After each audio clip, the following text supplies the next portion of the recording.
চলমান পরিস্থিতি বিবেচনায় রাজধানীর যমুনা ফিউচার পার্কে ভারতীয় ভিসা আবেদন কেন্দ্র আইভ্যাক বিকেল ৫টার পরিবর্তে বুধবার দুপুর ২টায় বন্ধ হওয়ায় দুর্ভোগে পড়েন দুপুরের পর ভিসা আবেদন জমা দিতে যাওয়া ব্যক্তিরা। বুধবার দুপুরে আইভ্যাক বাংলাদেশের ওয়েবসাইটে ভিসা আবেদন কেন্দ্র সাময়িক বন্ধের নোটিশ দেওয়া হয়, কিন্তু আবেদনকারী ও পাসপোর্ট গ্রহীতাদের আগাম কোনো নির্দেশনা না দিয়ে দুপুরে ভিসা সেন্টার বন্ধ করায় ক্ষোভ প্রকাশ করেন তারা। আইভ্যাক বাংলাদেশে জানিয়েছে, উদ্ভূত নিরাপত্তা পরিস্থিতির কারণে এই কার্যক্রম সাময়িক বন্ধ থাকবে। ভিসা আবেদন জমা ও পাসপোর্ট ফেরত দেওয়ার পরবর্তী তারিখ সবাইকে এসএমএস-এর মাধ্যমে জানিয়ে দেওয়া হবে।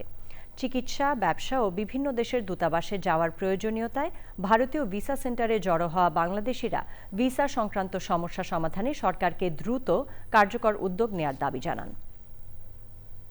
অনেক দূর দূরান্ত থেকে এখানে আসছি, তাই না? আমরা হচ্ছে প্যাশেন্ট, আমাদের জন্য তো এটা আগে থেকে বলা উচিত, তাই না? আমি নোয়াখালী থেকে আসছি ভিসা ডেলিভারির জন্য, কিন্তু এখানে টাইম লেখা আছে 9টা থেকে 3টা পর্যন্ত। আমরা 2টা বাজে আসছি, ওনারা ক্লোজ করে দিছে। বাংলাদেশের যে জনগণ আছে যারা অসুস্থ, একটা উন্নত চিকিৎসা, উন্নত সেবা পাওয়ার জন্য জানে তারা ইন্ডিয়াতে যেয়ে সুন্দর একটা চিকিৎসা করতে পারে। এইটার জন্য আমরা বাংলাদেশের সরকারের কাছেও দাবি জানাই। এমনি তো সামরিকভাবে লস, আর যদি এই ভিসা কার্যক্রম অনেকদিন বন্ধ হয় তাহলে বাংলা জনগণের অনেক ক্ষয়ক্ষতি হতে পারে।